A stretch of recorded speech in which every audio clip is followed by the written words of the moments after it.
រឿងនេះចាប់ផ្ដើមឡើងដោយឈុតឆាកដ៏ចម្លែកមួយនៅពេលដែលបុរសជាស្វាមីម្នាក់បានជូនប្រពន្ធដែលទើបនឹងរៀបការថ្មីរបស់ខ្លួនទៅលេងផ្ទះឪពុកម្ដាយក្មេកប៉ុន្តែអ្វីដែលចម្លែកនោះគឺឪពុកម្ដាយក្មេករបស់នាងបានអង្គុយនៅមុខផ្ទះដោយមិនកម្រើកឡើយរហូតទាល់តែកូនស្រីរបស់ពួកគេផ្ទាល់បានទៅជួយលើកពួកគាត់ឲ្យអង្គុយនៅតុពួកគាត់ទាំងពីរនៅតែបង្ហាញទឹកមុខស្លេកស្លាំងគ្មានអារម្មណ៍ឃើញទស្សនវិជ្ជានេះកូនប្រសារបានព្យាយាមនិយាយដោយគោរពនិងបានបង្ហាញអំណោយដែលខ្លួនបាននាំមកជូនប៉ុន្តែភ្លាមនោះឪពុកម្ដាយក្មេកក៏បានយកចង្កឹះមកដោតត្រង់ទៅក្នុងចានបាយដែលជាកាយវិការបង្ហាញពីពិធីបុណ្យសពឬការមិនគោរពដោយមិនយល់ពីស្ថានភាពកូនប្រសារបានដកថយពេលគាត់ងាកមកវិញឪពុកម្ដាយក្មេកបានក្លាយទៅជាយន្តសក្ការៈតំណាងបុព្វបុរសហើយបន្ទប់ទាំងមូលក៏បានប្រែរូបរាងទៅជាទីបញ្ចុះសពដ៏ខ្មៅងងឹតនិងគួរឲ្យខ្លាច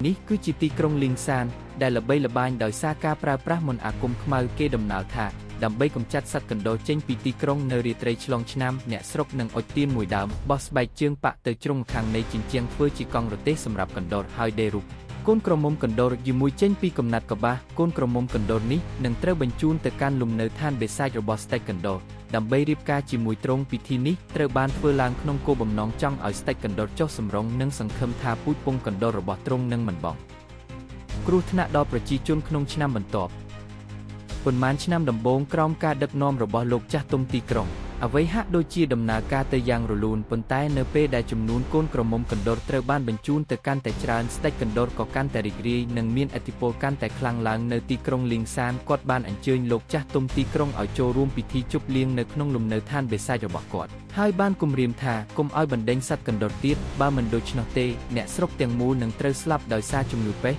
និងគ្រោះអត់ឃ្លានលោកចាស់ទុំទីក្រុងបានដឹងថាស្ដេចកណ្តុរកំពុងតែលោភលន់ហួសហេតុដូច្នេះហើយគាត់បានគិតថានឹងត្រឡប់ទៅធ្វើពិធីដើម្បីកម្ចាត់សត្វតិរច្ឆានទាំងនេះពេលទៅហើយនៅពេលនោះសត្វកណ្តុររាប់ពាន់ក្បាលបានសម្រុកចូលភូមិអ្នកភូមិបានយកឧបករណ៍នៅជិតខ្លួនមកវាយសម្លាប់ពួកវាប៉ុន្តែវិញ្ញាណនៃសត្វកណ្តុរដែលបានស្លាប់ទាំងអស់នោះបែរជាបានចូលសន្ធិដ្ឋនៅក្នុងខ្លួនកូនក្រមុំកណ្តុរទៅវិញដោយខ្លាចបណ្ដាសារបស់ស្ដេចកណ្តុរនឹងក្លាយជាការពិតអ្នកភូមិបានបង្ខំឲ្យលោកចាស់ទុំទីក្រុងដុតសម្លាប់កូនក្រមុំកណ្តុរនោះដែលឥឡូវនេះមានព្រលឹងទៅហើយ6 ខែក្រោយមកលោកចាស់ទុំទីក្រុងបានស្លាប់យ៉ាងអាថ៌កំបាំងនៅក្នុងផ្ទះរបស់គាត់លោកគុយយីនយ៉ាងដែលជាមិត្តភក្តិជិតស្និទ្ធរបស់លោកចាស់ទុំទីក្រុងនិងជាអ្នកជំនាញខាងបណ្ដេញខ្មោចបានមកដល់ដើម្បីស៊ើបអង្កេតគាត់បានរកឃើញថាមរណភាពរបស់លោកចាស់ទុំទីក្រុងគឺពាក់ព័ន្ធនឹងរឿងព្រេងនិទានរបស់កូនក្រមុំកណ្តុរហើយសពរបស់នាងត្រូវបានកប់នៅក្នុងទីកន្លែងមួយដែលងាយពេលលោកគុយយីនយ៉ាងនិងកូនសិស្ស2នាក់របស់គាត់បានទៅដល់ផ្ទះត្រកូលជេងដែលជាផ្ទះរបស់លោកជេងជឺកូនប្រុសចិញ្ចឹមរបស់លោកចាស់ទុំទីក្រុងពួកគេត្រូវបានលោកជេងជឺរារាំងមិនឲ្យចូលទោះបីជាលោកគុយយីនយ៉ាងបានពន្យល់ថាកន្លែងកប់សពរបស់លោកចាស់ទុំទីក្រុងមានបញ្ហាធំក៏ដោយក៏លោកជេងជឺនៅតែទូចថានេះជាកិច្ចការផ្ទាល់ខ្លួនរបស់គ្រួសារគាត់ភ្លាមនោះស្ត្រីម្នាក់នៅក្នុងផ្ទះបានវាយប្រហារទៅលើអ្នកបម្រើស្រីម្នាក់លោកគុយយីនយ៉ាងបានបោះគោងនឹងខ្សែវេទមន្តរបស់គាត់ដើម្បីទប់ទល់នឹងស្ត្រីនោះគាត់បានរកឃើញថាស្ត្រីនោះគឺភរិយាដែលលោកជេងជឺទើបនឹងរៀបការថ្មីហើយនាងត្រូវបានវិញ្ញាណអាក្រក់ចូលសន្ធិដ្ឋអស់ជាច្រើនថ្ងៃមកហើយលោកគុយយីនយ៉ាងបានបណ្ដេញវិញ្ញាណនោះចេញដោយការបោះកាក់ស្ពាន់ចូលទៅក្នុងមាត់របស់នាងដោយឃើញដូច្នេះលោកជេងជឺបានអង្វរលោកគុយយីនយ៉ាង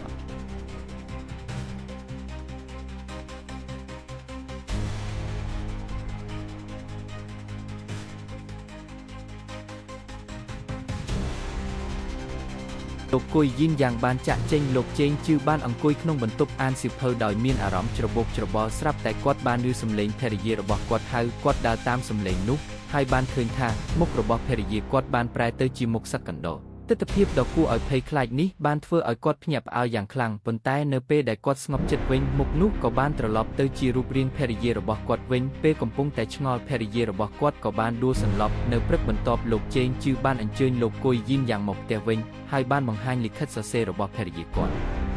់ដោយយល់ថាភរិយារបស់គាត់ប្រហែលជាមិនអាចរស់បានដល់យប់នេះលោកជេងជឺបានរៀបរាប់ពីអ្វីដែលបានកើតឡើងចំពោះគាត់និងភរិយារបស់គាត់កាលពីប៉ុន្មានថ្ងៃមុននៅពេលដែលពួកគេត្រឡប់ទៅលេងផ្ទះឪពុកម្ដាយក្មេក